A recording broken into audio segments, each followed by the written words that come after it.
Olá, está no ar o programa Desafios, o Brasil visto pelo IPEA, uma parceria entre o Instituto de Pesquisa Econômica Aplicada e a NBR. Pesquisa recente do IPEA aponta que os produtos agropecuários representam 28% do total exportado pelo Brasil. Os países mais populosos e com maior atividade econômica em termos de produto interno bruto, o PIB, são os maiores importadores de artigos do setor agropecuário brasileiro. O volume de negócios com o exterior só não é maior porque, segundo os pesquisadores do IPEA, o país não tem a infraestrutura adequada, o que reforça a importância da logística no mercado internacional. Fica a pergunta: quais países compram os produtos agropecuários brasileiros? Bom, para tratar da exportação de produtos agropecuários, está aqui o autor do Estudos sobre o tema no IPEA, Rogério Freitas, e também o pesquisador do IPEA e atual diretor de Assuntos Comerciais Externos do Ministério da Agricultura, Benedito Rosa. Olá. Fica a primeira pergunta, Benedito: quais os principais países e quais os principais produtos exportados aí no agronegócio brasileiro? Primeiro é preciso chamar a atenção para o aspecto do peso das exportações agrícolas. Na verdade, o superávit da balança comercial brasileira é garantido pelos produtos agrícolas e agroprocessados exportados pelo país, tão fundamental para a estabilidade monetária do país, para, inclusive, a credibilidade do país, e isso precisa ser chamado a atenção. Quanto à sua pergunta, as exportações brasileiras estão relativamente concentradas. 4 produtos: soja e seus produtos, carnes, açúcar e álcool e produtos da silvicultura, representam 71% das exportações do país. Grande maioria, então. Exato. Se nós agregarmos aí café e seus produtos, frutas e sucos, couros e fumo e seus produtos, nós chegamos a 91% das exportações. Aliás, se a gente pudesse mostrar aqui na câmera, essa tabela com os produtos. Eu creio que os 3 principais produtos, então, são soja e seus produtos, carnes, açúcar e álcool e produtos da silvicultura. Representam 71% das exportações. E o café vem na sequência, né? O Brasil ainda continua sendo um exportador de café. Exato. Vem café e seus produtos, frutas, que eu creio que o Brasil tem um potencial enorme, são mais de 40 milhões de toneladas de frutas, um mercado crescente no mundo, é exigente, e nós exportamos relativamente pouco. Esses são os principais produtos. A primeira pergunta sua é: para onde vendemos? Há uma concentração também. 2/3 do volume das importações brasileiras vem da União Europeia, Estados Unidos, China, com Hong Kong e Rússia. Se nós acrescentarmos aí mais 11 países, chegamos a 80% das nossas exportações, concentrado em 15 países. A União Europeia e a Ásia continuam sendo, então, os grandes importadores aí, digamos assim. O principal comprador é a União Europeia. Representa 1/3, mais de 1/3 das nossas exportações de produtos agrícolas e agroprocessados. Ok, agora... E crescente, sim, está a Ásia, com China à frente. Rogério Tavares, você é pesquisador dessa área do agronegócio, né? Quais as restrições? Que nós temos também dificuldades aqui no país, problemas, enfim, vocês levantaram dados sobre as restrições, né? Rogério Freitas. Rogério Freitas, desculpe. Os fatores restritivos, eles podem ser categorizados em 2 grupos, né? Os fatores restritivos de ordem externa e de ordem interna. Os de ordem externa, que seriam basicamente a distância em relação aos mercados consumidores, grandes mercados consumidores desses produtos, né? As políticas praticadas por esses países, né? E eles têm autonomia na execução de uma série de políticas, e essas políticas podem ser mais ou menos restritivas em relação à exportação desses produtos pelo Brasil.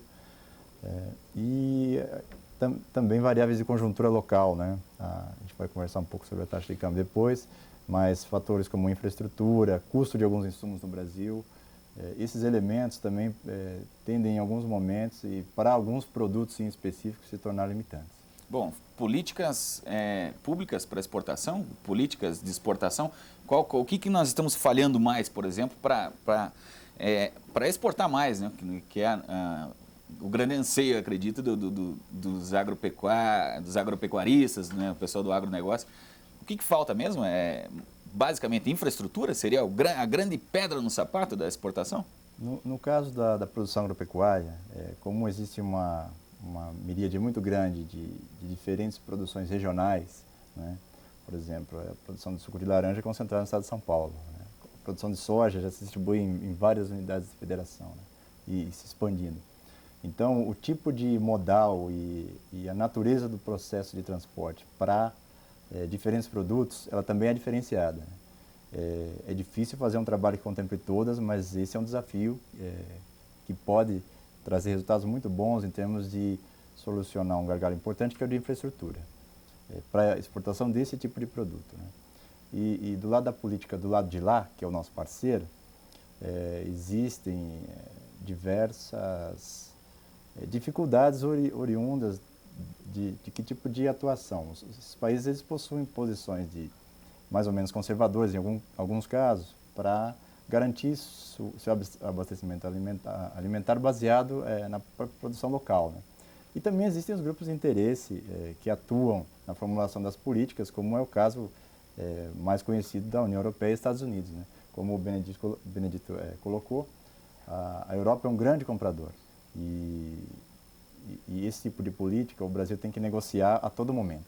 Ok. Você está acompanhando Desafios, o Brasil visto pelo IPEA, hoje discutindo a questão das exportações do agronegócio. No próximo bloco, vamos discutir a influência do câmbio e também o crescimento dos países que compram os nossos produtos. No próximo bloco.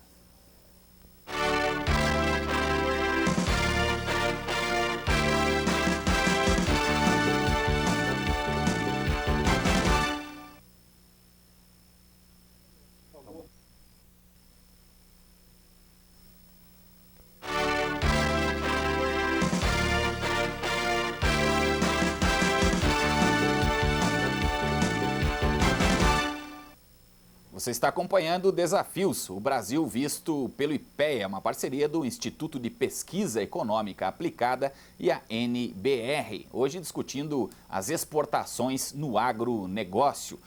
Rogério Freitas, pesquisador do IPEA, a influência do câmbio e o crescimento dos países aí no agronegócio. Bom, o câmbio para o setor agropecuário ele é uma variável bastante importante, né? No passado bem recente, assim, o câmbio tem se mostrado uma variável mais estável, relativamente a algum período de volatilidade que houve em anos anteriores, mas esse é um setor que ele produz em um momento e ele negocia o seu produto em um outro momento, né? Então, na verdade, como boa parte ainda dos insumos ainda são insumos importados ou que tem cotação em dólar, é importante para o setor esse momento de estabilidade do câmbio, relativa estabilidade. Bom, o agricultor ele já vende a plantação quando está ainda na semente? Seria isso? E quem cria gado, enfim, já vende o gado mesmo sem estar pronto para o abate? Na verdade, no setor agropecuário você tem um mundo muito grande de situações, né? Porque cada tipo de produto tem um tempo de produção em natura e um tempo de processamento, né? Então, isso aponta, inclusive, para a realização de estudos setoriais específicos, porque as necessidades se tornam específicas também, né? Há setores que têm acesso, por exemplo, a instrumentos financeiros de proteção para negociar seus produtos no mercado internacional. Outros setores não têm essa facilidade, né? Então, nesse sentido, o câmbio acaba sendo uma variável mais preocupante para alguns setores do que para outros dentro da própria agropecuária, né? Você tinha comentado o ponto do crescimento dos mercados internacionais, né? O crescimento econômico de alguns grandes mercados na Ásia e se isso acontecer também na África, mediante momentos de estabilidade política, esses mercados também podem se tornar cada vez mais importantes para a exportação desse tipo de produto. Agora, Benedito Rosa, você que está lá em uma das diretorias do Ministério da Agricultura e também é pesquisador do IPEA, as restrições, como é que você vê essas barreiras que são impostas pelos outros países. Aí, a União Europeia, por exemplo, é altamente crítica, né, aos nossos produtos. Como são essas barreiras? Na verdade, os países declaram favoravelmente ao livre comércio, mas na prática atuam de forma não coerente. A União Europeia, em especial, armou um verdadeiro bunker contra as importações de produtos de cadeias produtivas que eles dão muito valor. No nosso caso, carnes, lácteos, açúcar, representam cadeias produtivas que os europeus não querem desativar, porque isso gera muito emprego, renda, estabilidade social, fixação das pessoas no campo. Então, a União Europeia preza muito essas variáveis. Consequentemente, elas querem impedir um fluxo muito forte de produtos agrícolas que possam deslocá-los do seu próprio mercado. Então, não é uma restrição exatamente por questões burocráticas ou questões fitossanitárias ou veterinárias, mas há também um problema comercial. Eles não querem deixar, por exemplo, o mercado irlandês, que os irlandeses, os agricultores irlandeses deixem de vender para a Inglaterra, enquanto os brasileiros estão vendendo para a Inglaterra. É um problema comercial e não só técnico? Ambos.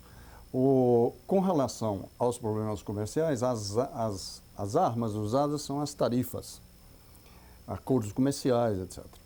E com relação às outras barreiras chamadas técnicas, aí arma-se um sofisticado sistema com normas, com regulamentos. Nos Estados Unidos, arma-se uma parafernália burocrática com normas das prefeituras, dos condados, né, dos estados e da União. Cumprir toda aquela parafernália representa passar por obstáculos armados intencionalmente para que os exportadores não entrem.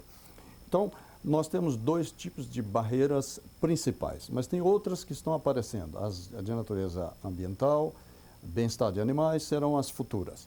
As atuais duas armas mais usadas são as tarifas alfandegárias altas para os produtos sensíveis para aqueles países e as dificuldades de normas, regulamentos técnicos que os compradores fazem questão de colocar para dificultar as importações. Essas duas variáveis que explicam as nossas dificuldades com relação a carnes, por exemplo.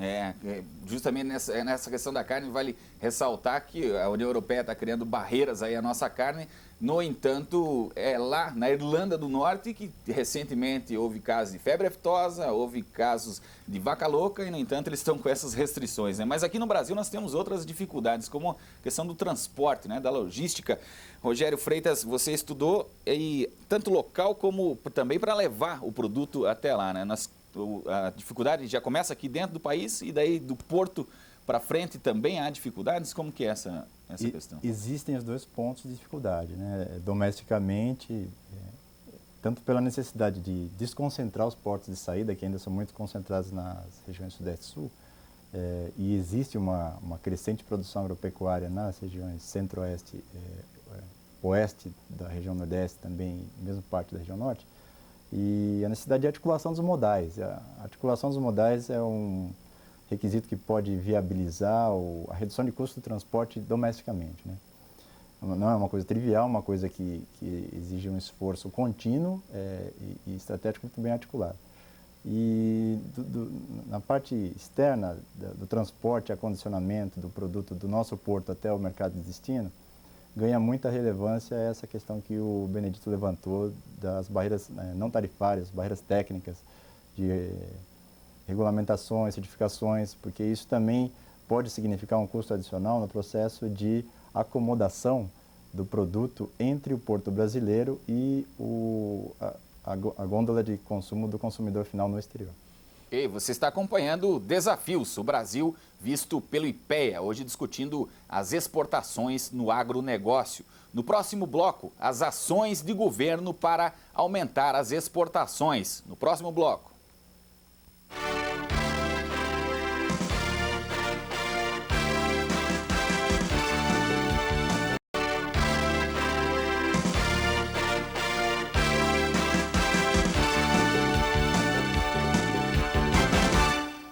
Você Você está acompanhando o Desafios, o Brasil visto pelo IPEA. Benedito Rosa, Ministério da Agricultura e também do IPEA. Quais as ações do governo para aumentar as exportações? O agricultor está contando com o governo aí ou não? Sim, deve. Primeiro, do ponto de vista de estratégia, fizemos um estudo no Ministério da Agricultura para identificar os 20 maiores compradores de produtos agrícolas e agroindustriais no mundo. E comparamos com os 20 principais destinos das exportações brasileiras.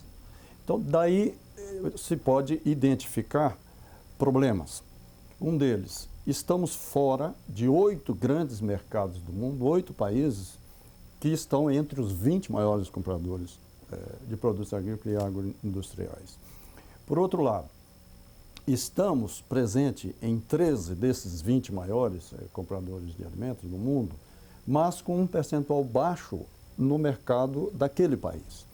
Fizemos um corte de 4,5% e identificamos 13 países nos quais o Brasil participa com menos de 4,5% das compras daquele país dos produtos que podemos exportar. Portanto, do ponto de vista de estratégia, o primeiro é focar melhor o destino, atuar nesses 13 países. Por outro lado, nós temos, em termos de estratégia, que seguir as práticas do mercado internacional. E, nesse sentido, atuamos e temos que atuar nas negociações multilaterais, na OMC, o que é assunto de conhecimento de todos, e as negociações bilaterais que estão ganhando importância na medida em que a rodada Doha não avança.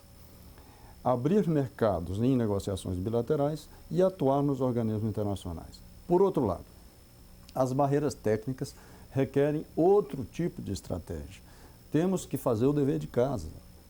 São regras aceitas no mundo por organismos multilaterais e o Brasil não tem como descumpri-las ou menosprezá-las. Em outras palavras, temos que melhorar o sistema de inspeção, de fiscalização agropecuária, o sistema de gestão público e privado, do governo federal, estadual, municipal, as lideranças do setor privado, tudo isso organizado em termos de cadeias produtivas, que, por sua vez, tem que seguir uma estratégia de política econômica nacional. Rogério, nas tuas pesquisas, você vê também essas, são as mesmas falhas levantadas? A gente está precisando de inspeção, precisando melhorar a infraestrutura. Quais as estratégias aí que você sugeriria, por exemplo, para a gente melhorar as exportações? Eu concordo com os argumentos do Benedito, sim. Uma das conclusões desse trabalho que a gente fez ali no IPEA era justamente a necessidade de se realizar estudos por segmento exportador dentro do agropecuário e por mercado de destino, que é basicamente isso que o Benedito reportou na fala dele, né?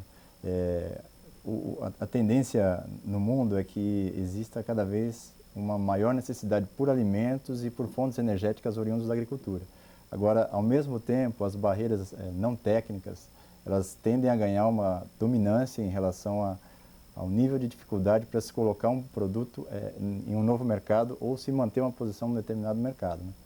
Então, além da realização dos estudos, a gente tem que ter uma preocupação de negociar todo o tempo o acesso a esses mercados que já foram atingidos e também o acesso a novos mercados, porque os europeus, os norte-americanos, canadenses, eles fazem um trabalho de acompanhamento por mercado e por cadeia já há um bom tempo. Isso é uma coisa que nós estamos caminhando no Brasil agora e é uma grande avenida que pode dar resultados muito positivos para o Brasil.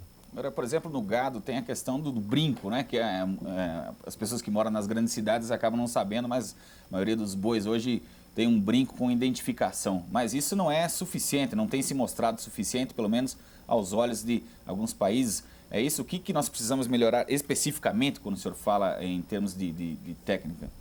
Os consumidores no mundo inteiro, desde que o mundo é mundo, têm razão. Os compradores, o cliente. E nós que queremos aproveitar essa extraordinária situação, como o Rogério disse, da conjuntura internacional de alimentos e matérias-primas energéticas, o Brasil pode, deve e precisa aproveitar essas oportunidades. Portanto, para isso, nós temos que cumprir as formalidades, cumprir o nosso dever de casa. Não vemos cumprindo, não estamos cumprindo, é basicamente isso. Estamos, mas com deficiências aqui e acolá, e esses acertos, esses ajustes E como o Rogério disse, que o IPEA está em bom caminho, fazendo estudos para localizar os gargalos. A cada tipo de gargalo correspondem ações e estratégias diferenciadas.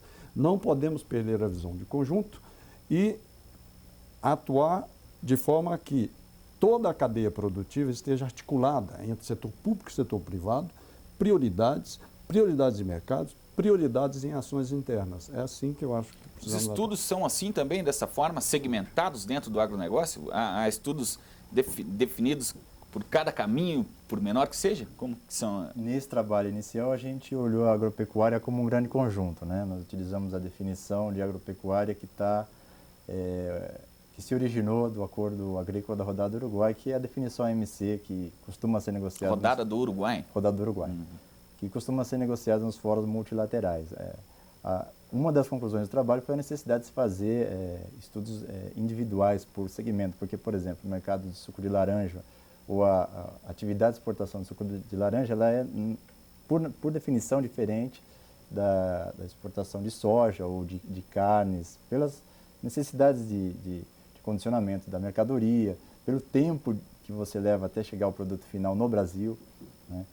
Isso é uma coisa que nós identificamos como uma necessidade, mas como o Benedito já colocou, parte dessa necessidade já foi contemplada por esse estudo que foi realizado lá no Ministério, né? E é um esforço contínuo, é um esforço de identificação de oportunidades lá fora e de dificuldades aqui, que tem que ser feito, monitorado conjunturalmente, né? Ok? Só para a gente encerrar, basicamente, os países que nós estamos vendendo, que estamos bem, e os que não estamos bem, o que precisamos? Quais as barreiras? Deve ter barreira linguística também, por exemplo, como uma delas, né? Cultural, como com os russos, com os asiáticos. Por favor, uma pequena explanação sobre isso. Sim. Os 8 países que nós estamos praticamente fora são México, Turquia, Singapura, Taiwan, Suíça, Noruega, Indonésia e Austrália. São 8 dos 20 principais compradores. Por que estamos fora? Por que não vendemos para a Austrália, por exemplo? A Austrália, ela tem uma agricultura forte, mas ela importa determinados produtos. O mesmo ocorre com Turquia, Suíça, que é reexportadora. Para cada país existe uma estratégia, uma tática a ser cumprida. Eu diria que nós estamos falhando em termos de promoção externa, em termos de prospecção dos mercados e, com relação a esses países, se trata de uma estratégia agressiva para entrar. E é preciso que o Brasil possa apresentar contrapartida também. Senão não há acordo. Tá ok. Muito obrigado. Eu agradeço a presença do pesquisador do IPEA, Rogério Freitas, e também do pesquisador e atual diretor de Assuntos Comerciais Externos do Ministério da Agricultura, Benedito Rosa. Para você enviar sugestões para o programa, escreva para desafiosnatv@ipea.gov.br. Para ler as pesquisas sobre esse e outros temas, acesse www.ipea.gov.br. Até o próximo programa.